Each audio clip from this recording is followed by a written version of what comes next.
Go. Great.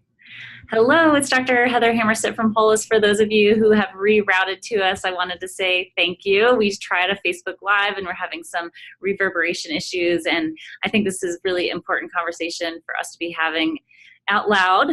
So I wanted to re-record on Zoom and repost for you. So again, as an introduction, I have Dr. Eric Larson from the Paradox podcast here. You usually hear him, I'm sure, in your ears and not so much on video. And I convinced him now twice to get out of his audio zone and into video world with me. The first time, you may remember, he was on talking about the pharmacy benefit organizations and the middlemen in your pharma. So go listen to that, please. And today, I want to say welcome back, Eric. Thank you so much for having me. So today we are going to talk about something very personal to a lot of us who have suffered from grief. And Eric and his wife, pediatrician Dr. Marcy Larson, have been really speaking out loud to this over the last couple of months to go through their own grief process as they lost their son Andy just a few months ago in a car accident. And I wanted to bring Eric on today because he had a really powerful Paradox podcast just not so long ago with his wife that I cried the whole way through, as did you guys, and I think most people who listened, because this is, everyone only wants to reach out and see what they can help you guys with and learn from.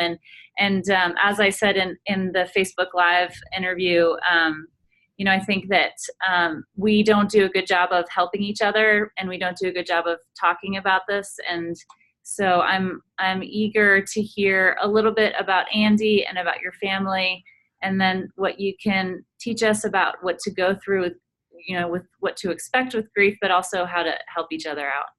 Yeah, I appreciate it. Yeah, it's not a journey you expect to go on. It's not one that you want to be on. I hope no one ever has to go through this. And so it's only because I had the podcast, which was never, the intention was never to talk about this sort of thing. It was always just talk about medicine and, delivery system problems. But it seemed like a natural outlet, I guess, to discuss what had happened. I don't know if you want me to go into the details, but basically my 14-year-old son, our middle child, we have an older daughter and a younger son. They're all 2 years apart. He's 14, and we were heading to a baseball game in mid-August. And we were, as we were in the exit lane, we were rear-ended by another car, and he died. You can certainly listen to more details if you want to listen to the podcast. But so we've just been dealing with that. As a parent, you don't expect these things. I think, as humans, we expect that there obviously, especially if you're in medicine, you expect there to be loss. You expect to lose your parents. You expect to possibly lose your siblings. About 50% of us will lose our spouse. And then you don't really think or plan or anticipate losing your children. And so I think it's more of a shock, I think, just because you've never even, at least for me, it never had entered into my thinking that might ever happen. Yeah. You kind of always think the other things might, but I don't know, just our kids are always healthy. And so you just never really think that anyone's got anything that's wrong with them. If they had a congenital disorder, you might then think, at some point you have to kind of prepare yourself as best you can, whatever that might be.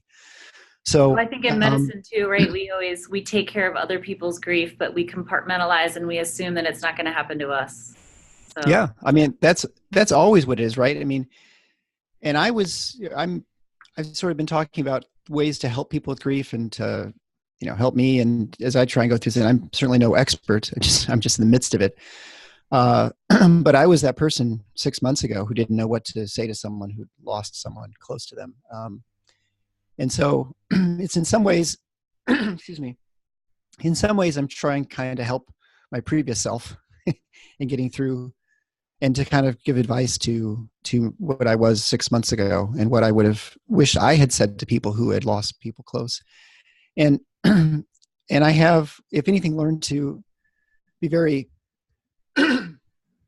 excuse me, today's been a little bit tough just because we had our first snowfall. And we've passed out of another season here in Michigan. And Andy was just, he loved snow and all that stuff. And so just kind of brought it more to more present again. His absence is more present today. Yeah. So anyway, I just want to try and help. Like I said, I want to help other people and help my previous self, because people are always trying to be helpful and do the right thing and say the right thing. But I think, you just don't know, because until you've gone through it, you just can't know. So first, I guess maybe, what has been comforting to you and to your family? Yeah, I think just the fact that people care, and that so many people have reached out and expressed sympathy. I know it seems kind of hollow sometimes, as you say, "Oh, I'm so sorry for your loss," but it does mean something to someone, and it may not mean a lot right then, but it might mean a lot more in a couple of weeks or something. Just knowing that there are that many people who care about you, and whether that's family, friends, colleagues, people who do things to help you. They're very much appreciated gifts. I mean, if they're not helpful gifts, or we had one book, we've gotten 6 copies of a book on grief, which is great that people are giving them, and we've actually given them to other people. But I I think just people caring is really, I mean, it's kind of simple, but that's our human nature, right? I think we're social creatures, and so I think empathy, I think that's really the most comforting thing. And just recognizing that people are not okay, I think, and people being okay with you not being okay is probably also very comforting. Yeah. I think that's hard for people it's hard for people to be around people that they don't know what to say, or that they can't imagine what they're going through. Especially people that they love and care about and want so badly to do the right thing. Yeah. And sometimes we do the wrong thing. And I guess, do you have any suggestions for people who are trying to help others going through the process on, things not to say, or maybe more than that, like giving us permission to just try to do what we can? I don't know. Yeah. Right. It's always hard to know sort of how to start the conversation, how to sort of start, because I don't know if best to start with, if you're going through it, what to do. But I guess if you have someone close to you or a colleague who's going through it, I think what I found the most comforting is people acknowledging that there was a loss. And And it doesn't mean that, yeah, I think there's a feeling, and I know this was definitely me, that I felt like, well, I don't want to bring it up because I don't want to make that person sad and talk about the loss of their spouse or their child or mother or father. But I think, the reality is I'm not ever not carrying that burden with me. It's not like I forgot. Never not thinking about it. Yeah. Right. I mean, there are times when you don't think about it maybe, but it's not like it's ever very far from your heart. So I think acknowledging it, but it doesn't mean you want to enter into a long conversation with people you may not know that well. I mean, and I'm sure it's similar to you. There are lots of people, coworkers and people you work with, nurses, techs and things, who know you, but they don't really know you. And so they want to express their concern or sympathy. And I think just a simple question is probably okay. And I think probably, are you okay is probably not the right question, but maybe something like, are you getting by or are you surviving? I found for me, if people ask me how are you doing, because we just ask that question. I mean, that's, usually you say good or whatever, and you don't really think, it's sort of it's not a thoughtless question, but it's one you don't think about much, as far as you just ask people how they're doing that day. And I found that if I answer, I'm getting by, it expresses sort of what I need to express. It lets them know that I'm not okay, but that I'm not, in shambles. And so I think, so I think if you acknowledge that there's been something like, and it may be as simple as saying sorry, or I can't imagine, there are no words to express what happened. I'm very sorry for your loss. And then at that point, it's out there. And now the person who you're with, they can decide what to do with that, whether they want to discuss that further, or maybe that's just, that's just the end of the conversation. And then you just kind of go about your day, but it's been acknowledged that there's something's not right. Yeah. I mean, I think not saying anything feels uncomfortable for everybody. And like you said, it's not that far from your mind. It's not that far from anybody's mind. Like, everyone wants to help. They just don't really know how to do it. Yeah. Yeah. And we had this problem with my in the times I've gone through grief is certainly the way that we've felt. Yeah. Yeah. And I felt with our children, especially, they will say something that reminds them of Andy, and then we'll cry, and they'll feel terrible, and we're like, no, it's okay. We're really sad. We cry all the time, kind of off and on. But that's okay for us to talk about those sorts of things, and because if we were not to with our kids, I know that it just delays sort of their process, and so it just prevents them from letting it out too around us. And so we try and encourage us to talk about it. I mean, we're not encouraging crying sessions. We've had some where we all are very sad, but I think we're trying to be kind of open about sort of how we're feeling and stuff, and if it's a bad day or whatever, and so that's why I think it's important just to tell people that acknowledge, because most people, if they're at work, let's say, they're not going to want to go into a big long session to talk about what happened, or I mean, probably, Right. unless they feel like they're in a place where they can say that without breaking down, because we do have a job to do wherever we are, and so Right. So I leave it up to the person. Yeah. And you talked a little bit about forgiveness. Can you talk to us a little bit about the path? Yeah, I think I have to forgive people all the time. You're reverberating a little bit, maybe. Is it better now? Yes, it kind of goes with you too. When it comes to forgiveness, I found that I just forgive other people for what they say, because I think most people's intention is good and they want to try and help you, and so I have to forgive them for saying the wrong thing, and I shouldn't even say the wrong thing, just think it's just maybe it's hurtful at that moment, because most people are not trying to be or being intentionally sort of hurtful. So and then in an extension, you're sort of forgiving yourself for how you're feeling about that, and just kind of just giving yourself grace for how you're feeling, and for how other people are interacting with you.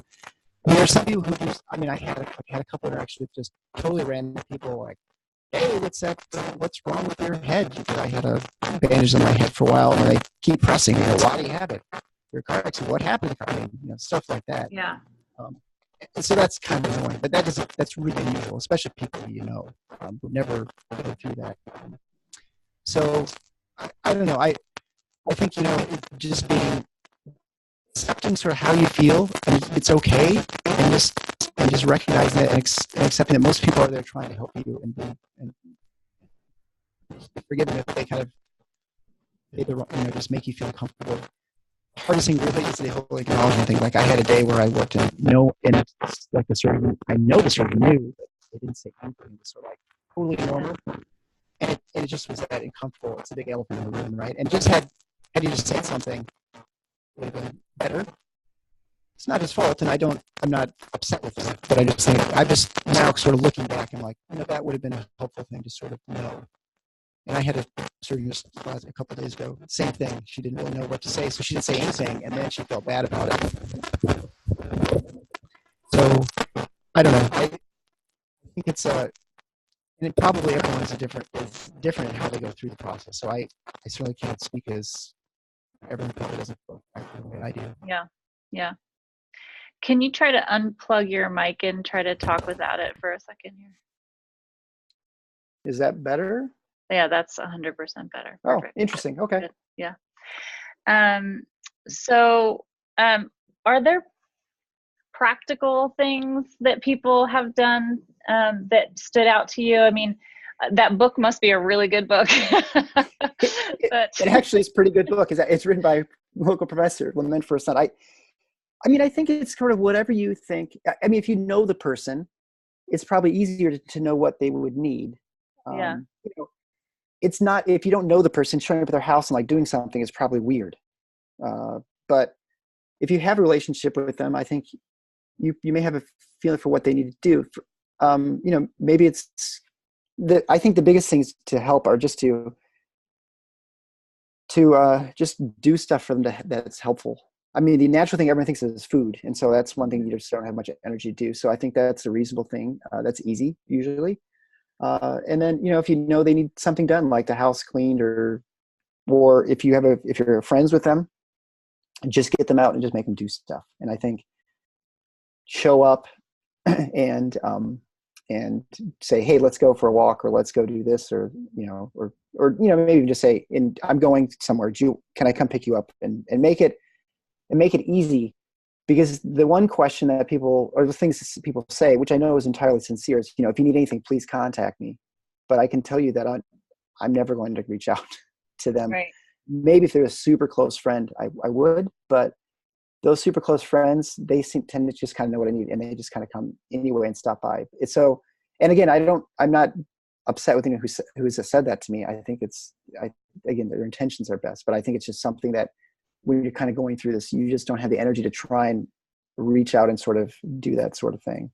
Yeah, I mean, we all remember having a newborn, right? And it's like that. It's people, let me know if you need things. Like, what? How could I Right. possibly know what I could offload to you, right? Yeah, right. Can you come in at 2 a.m. and change some diapers for me, right?